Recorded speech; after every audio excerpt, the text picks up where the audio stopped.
What's up, world? Hey, listen, everybody in YouTube. We need to talk. What do we need to talk about? Well, this world is, let's face it, hurtling out of control. It's like a car, flying off the highway, a bus off a cliff, whatever metaphor you want to use. Evil seems to be winning.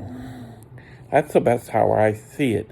It seems to be no end in sight to the point where lies are normalized and people believe lies as truth.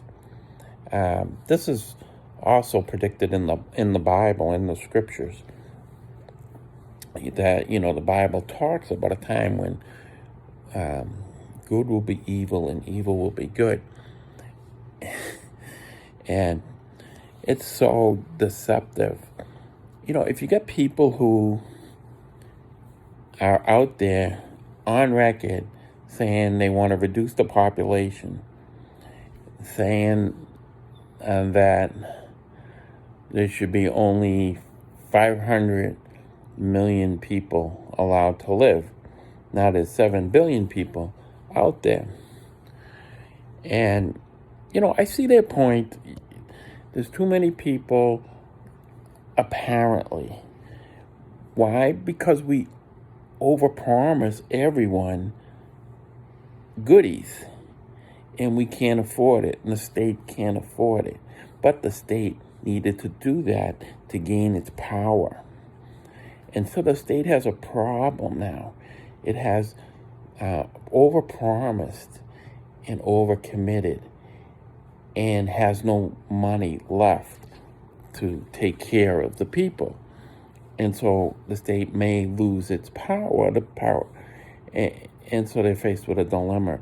So the easiest thing to do is to find a way to fool the people into giving up their freedoms in the name of safety, and then take a poison pill and eliminate themselves. And if you got a state that's wanting to do that, well, it has no problem lying to you.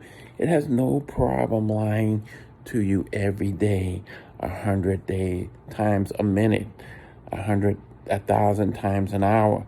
And that's what this COVID thing is all about. Somebody just came out, I put it on my Facebook page, Dr. Hodgkinson. He's a virologist and a pathologist, and he claims that it's the greatest hoax in the history of the world. Now, I've been saying that for 6 months. This is the greatest hoax in the history of the world, and it's being done to create a reset, a purge of people. Now, the best laid plans of mice and men both go awry. Robert Burns, right? He also wrote Odd Lord Sing, that we sing at New Year's every year. We also know that he has a statue actually in the town where I hang out a lot in Quincy, Mass. And I've seen it for many years. I always wondered who this guy was, but I just learned who he was recently.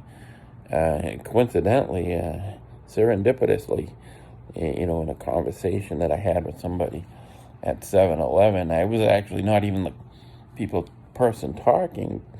I was, usually I'm a little aggressive sometimes at the counter, and I let the two people talk behind the counter, and they were going back and forth, and the other guy said, "Hey, best laid plans of mice and men."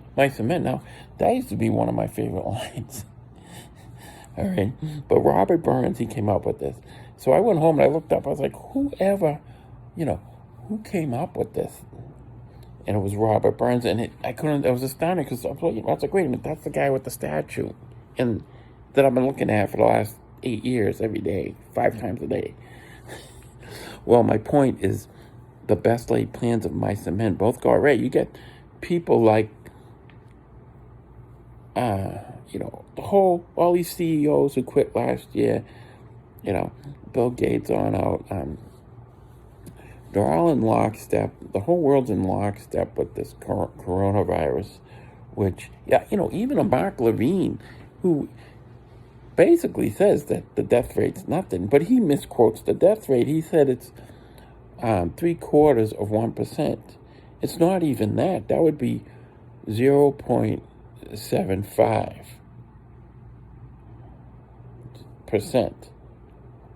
0.75%.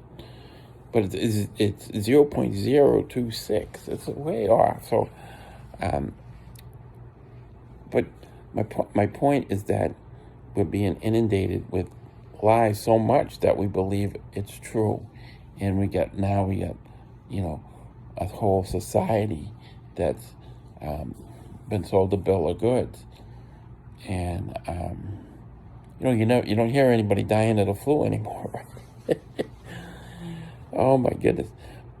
But my point is this: the best laid plans of mice and men. Going back to that, we get Jesus on our side. And if you're going to come down and wipe out half the world, I think Jesus is going to have something to say about that. All right? I really think the rapture of the church could happen within the next, 6 months, 3 months, 1 month, 1 week, 1 day. It can happen today. Prophecy is something ignored even in the church. So there's good news. We have God on our side. I was talking to a lady today. She has cancer. She's terminal. You could just see how depressed she is. I got to find a way to talk to her. I wish I witnessed to her stronger. I didn't really do anything, but I found out about her condition today. I hope tomorrow I get a chance. I might never see her again. I usually see her 3 times a week. But we're all terminal. And we're all in jeopardy. We're all in double jeopardy. But the good news is we have Jesus, and he is enough. He's conquered death. Satan is the enemy of our soul. He's here to kill, steal, and destroy. The whole world is under his sway. The Drudge Reports, the Fox News, the CNN, the ABC, all these governmental institutions, all these political figures, 90% of them are under control of Satan. All right, and he is the god of this age. All these universities, all these newspapers, they can't even mention Jesus. That should say something. So that's the message today. All is not lost. There is hope. There's a thing called a rapture. He's going to rescue us. That's what he says. He's going to rescue us from the time of trial that's coming on the earth. This ain't the time of trial. I don't know what is. So he's coming. And it could be this week. The rapture. That's the first phase of the second coming of Jesus Christ.